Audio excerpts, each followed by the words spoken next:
So we're going to talk about that last little paragraph later on in the video and this update video is going to be a little bit shorter just because there wasn't as many changes to the game as expected. And honestly, I don't even think this update needed to be considered a 1.7 update. They could have made it a 1.6.2 or something else. But there are a couple of things that are said in the patch notes that I do want to have a discussion with you guys about. And if you guys wanted to look at the patch notes yourself, as always, they're going to be in the description. I'm going to start out by reading this update summary, and I'm also going to put it on screen for you guys right now. The message starts out by saying, this week we are rolling out some changes to progression with several adjustments to how XP is earned. These changes will help you tackle the battle pass and career ranks. It's time to scramble. Important to note, default settings for VoIP have been reset for all players. The best offense is a good defense, and the best defense requires good communication. Check out the details of the changes below and make sure to change your settings if you prefer. Finally, we are aware of the problems with the explosive power of the red canisters and that barrels have unintentional stacking damage.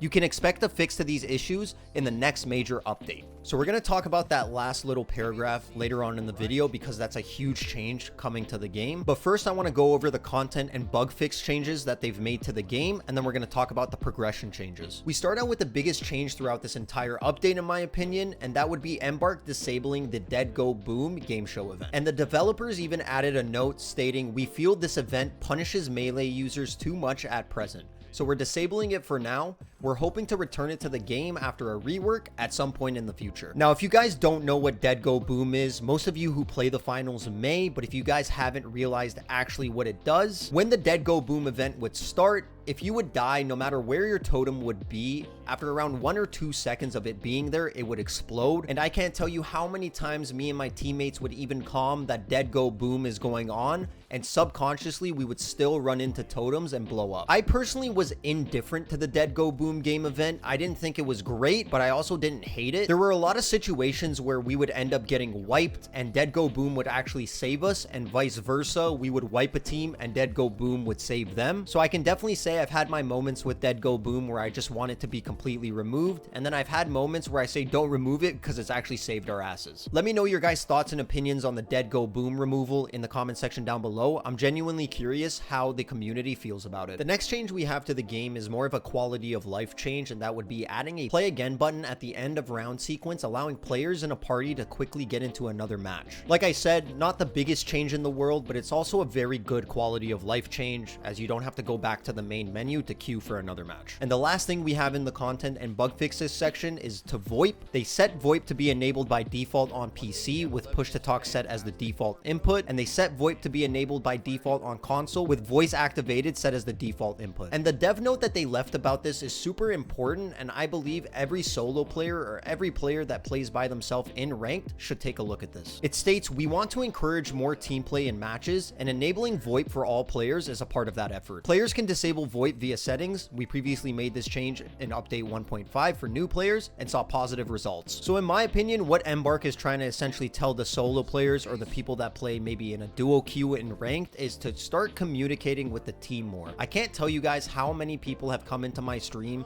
and said I solo queue all the time and it's the worst thing in the world. The finals is a game that relies super heavily on teamwork and communication, and if you're not doing that and trying to do everything by yourself, you're gonna have a really rough time. And the last changes that they made in this update are progression changes. The first ones being the contract changes. They increased the amount of XP given for weekly contracts from 2,000 to 4,500. They increased the amount of XP given for weekly goals from 4,000 to 9,000. And they reduced the number of weekly contracts that need to be completed to get the weekly goal from 8 to 6. And lastly, we have changes to XP, starting with the increase of amount of XP given for opening a vault to 200. They increased the amount of XP given for starting a cash out from 100 to 300. They increased the amount of XP given for completing a cash out from 200 to 400. They increased the amount of XP given for stealing a cash out from 100 to 300. They increased the amount of XP given per coin delivered in banquet mode from 50 to 80. Increase the amount of XP given for finishing in 4th place in a round from 100 to 200. Increase the amount of XP given for finishing in 3rd place in a round from 200 to 400. Increase the amount of XP given for finishing in 2nd place in a round from 400 to 600. and increase the amount of XP given for finishing in first place in a round from 600 to 800. So now that all those changes are out the way, I want to go back to the last paragraph in the summary and talk about barrels. It's no secret that even the last barrel nerf didn't really do much to the barrels or nukes in the finals. It definitely helps not seeing every single barrel be used as a nuke, but the most common barrel as a nuke right now is the red barrel, which they mentioned. And they also mentioned the fact that it has unintentional stacking damage, meaning that it's doing more damage than it's actually intended. Now, I'm a believer that nukes or barrels should be in the game because it's been shown in game trailers, and I also think it's a core mechanic of how the finals works. But I do think having the ability as a heavy to throw 2 C4s on a barrel and completely wipe a team in seconds is a little too overpowered. But I do believe if they can nerf the amount of damage that the C4s or barrels do to players one more time, and also make the weight of the barrels themselves just a little bit heavier when there's 2 C4s on it, because the red barrel still moves very, very quickly. And if they also increase the amount of damage that it does to yourself when throwing it, I believe we can be in a happy spot where everybody can be pleased with barrels. I know some people want it completely removed from the game, but like I said, it was shown in game trailers, and honestly, I think it's a core mechanic of the game, being able to throw C4s or explosive mines on objects and being able to use that object against an enemy. So guys, do me a favor, in the comment section down below, please let me know what you think about the most recent changes, and if you're excited about the barrel change, also let me know about that. I'm always curious to see how my comment section feels about the changes, and the general community does too. Like I said in the beginning, guys, nothing crazy or huge in this update specifically, but huge changes are coming to the finals, and I honestly can't wait to see how the competitive scene progresses and the game evolves. Thank you guys so much for all the support over here on my YouTube and my Twitch channel, and I'll see you in the next one. Peace out. Much love.